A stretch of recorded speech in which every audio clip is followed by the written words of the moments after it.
Welcome to Not Milk Never Milk. Subscribe if you're lactose intolerant. You begin by securing your data and tools. Backup essential files, then insert Windows Install Media or a recovery USB so you can boot externally.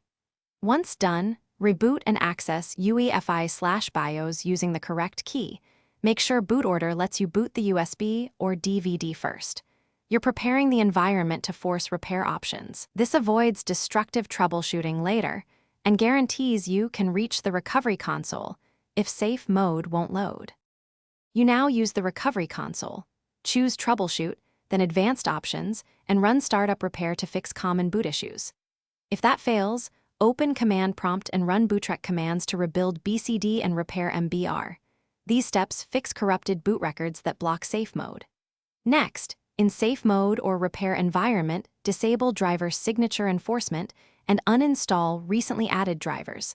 Faulty drivers often prevent safe mode from loading. These actions address both boot layers and drivers causing failures.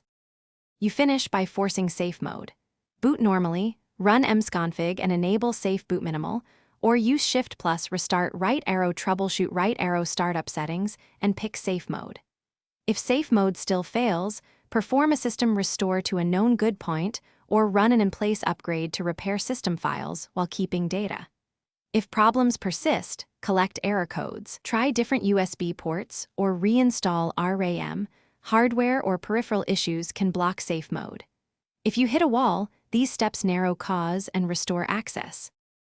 Thanks for watching. If this was helpful, leave a like and consider subscribing. See you next time.